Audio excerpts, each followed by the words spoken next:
All right, guys, welcome back to the TCI headquarters. Sam, Davis, Robert, we're going to break things down for you. Week 3, 2 games in the books. Tigers 1-1.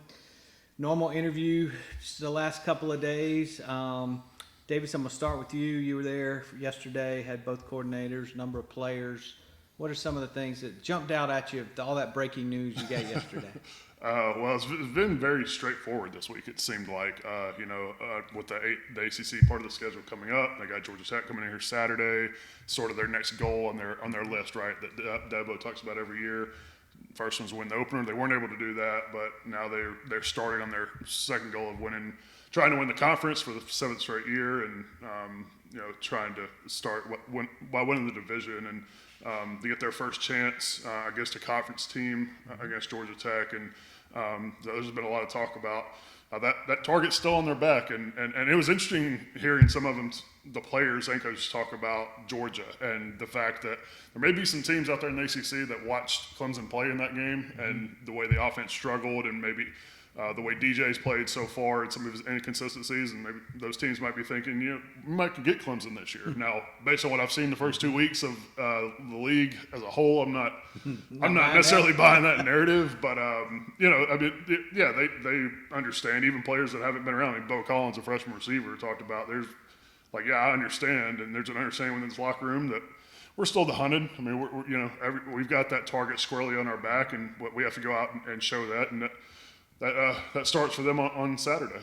Yep, and obviously you'd rather be the hunted than the hunter.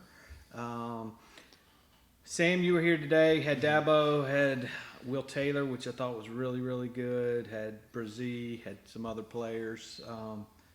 Starting out for you, what's the highlight for you from today's interview? Well, I think with Dabo, he mentioned that there was obviously an injury to Dietrich Pennington. He's out for the season with a torn ACL. That's the third backup interior offensive lineman they lost. Obviously, John Williams, Taquan Johnson, and now Dietrich Pennington, which is, it's a blow. I mean, offensive line depth is something you always try and predicate your program on, but Dabo kind of tried to spin the negative to the positive, that they liked what they saw from what they had out of Mitchell Mays and him and Hunter Rayburn and Mason Trotter and some other guys as well. They're able to get some guys in there, and Mason Trotter should be back this week, he said, with club on his hand at the guard position. But overall, he seemed pleased about the depth that they have going at the offensive line. It's just unfortunate that they've had these injuries there.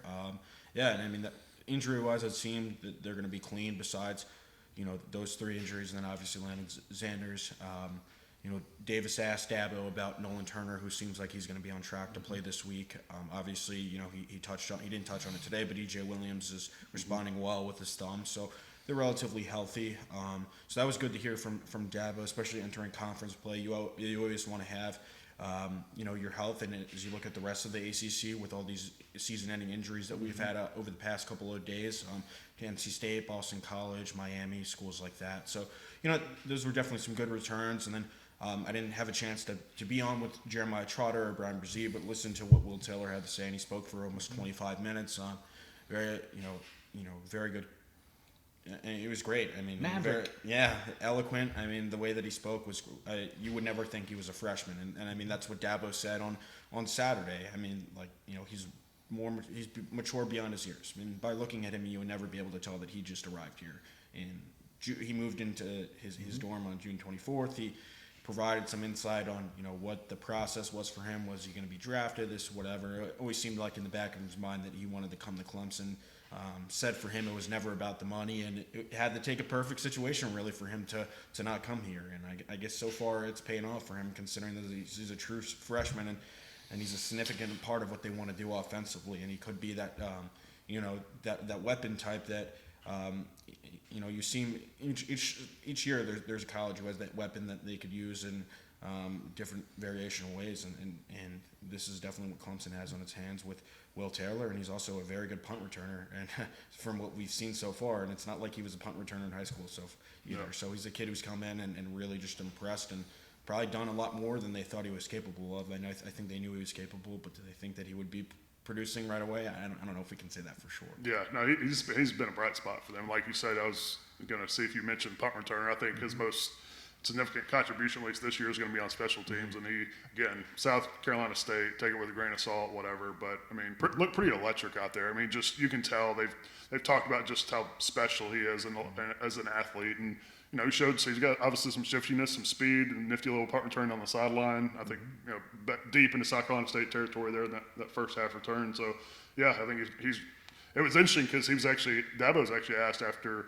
I think it was either after the game Saturday or on Sunday, but Justin Ross, he said, is Justin Ross gonna be back returning punts? He said no. Yeah. It's gonna be Will Taylor. I mean, he said Ross was ready. You got ready. a center fielder back there. Yeah. I mean, that translates perfect. Well, yeah, he mentioned to punt return. it's pretty much the same. He said so. He's a stud athlete. I've been surprised, as you got both said, just kind of how quickly he's made an impact. And he's got the fans already asking Dabo, okay, so when are we going to play him at receiver? Yeah. And, where do we put him in all these places? Well, he was asked about that. He said he still thinks he's a ways away from being ready to command the slot. But Dabo has a lot of faith that he can make that the same transition that Hunter Renfrow did. So I think you're going to see him there as the season progresses a little bit. You'll see him doing some jet sweeps and some things like that, and get a couple of routes they feel comfortable with. But the future with him and Shipley is, if you're a Clemson fan, you're always looking at what's going on now, but you're always taking a look at the future. God, you got to be pretty excited with those two weapons that you brought in on the offense. No, I agree. And I mean, they've shown that they're not scared to play freshmen, and they're going to continue to play them. And when you throw them out there against Georgia, one of the best defense, one of the best teams overall from a talent standpoint that you're going to see this season if you're Clemson. I mean, I think that pretty much lets you know just what kind of role and the faith that they have in those young guys and their ability. Well, and last week they brought Makuba out for interviews after his start as a true freshman against Georgia.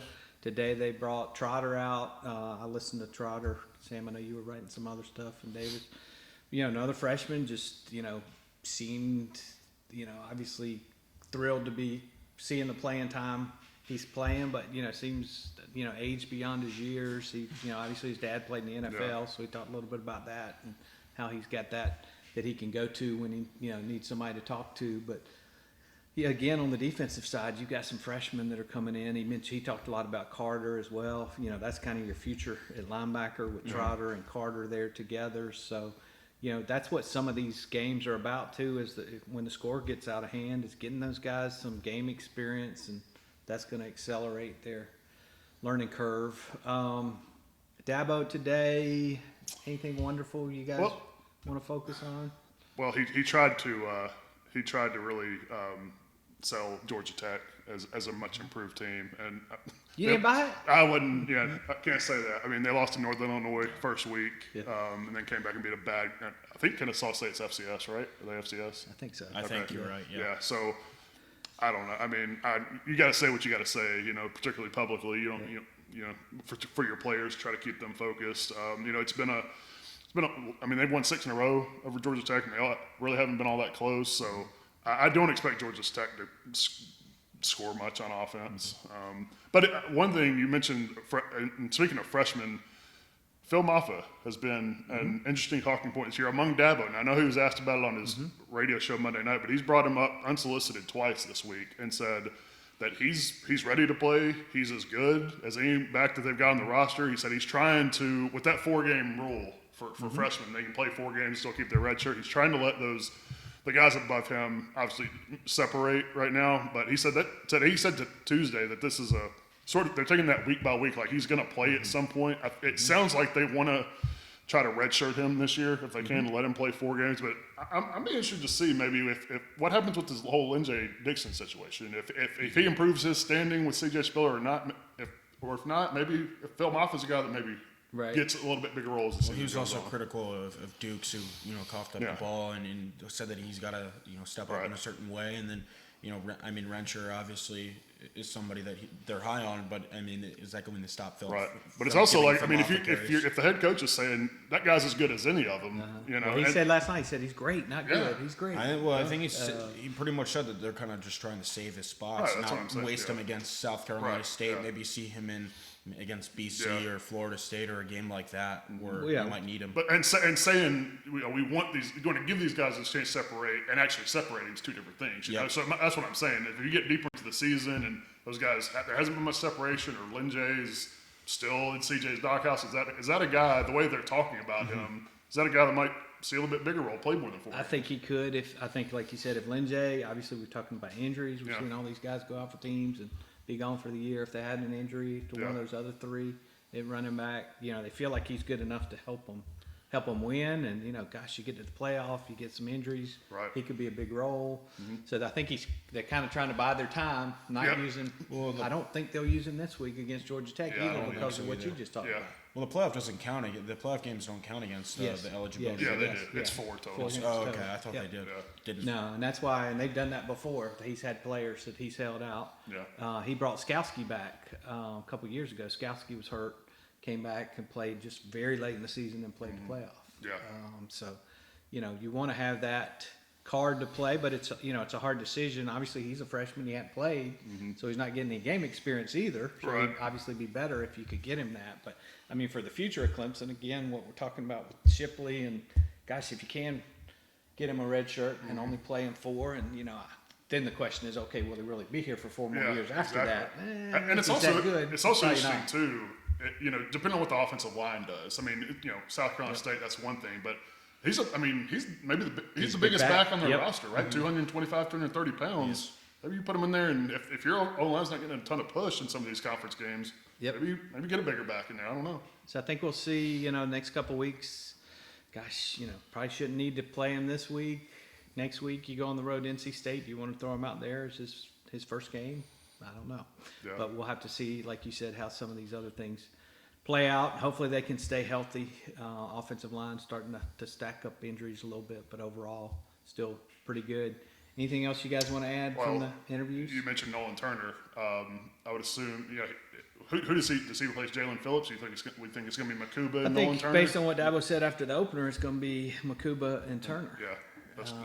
But I would think agree. they're probably a lot more confident in Phillips now. Yeah. He's done Right. fairly well a couple games. It helps their depth, Yeah. too. Absolutely, Yeah. with losing Landon Zanders as well. So yeah, I mean, Makuba's been everything as advertised. I mean, I think I think we all expected him to be a part of the rotation, but for him to step in and start that Georgia game and stay atop that depth chart, I think he sort of solidified Mickens himself. played well this He did. week. did. So another guy that's got a chance and did well during his chance. So hopefully Yeah. they're building up a little bit of depth there, a little bit more athletic type safety. And you got Tyler Venables you can roll out there as well. But defensive side, it'll be interesting to see how that rotation does go with Turner back.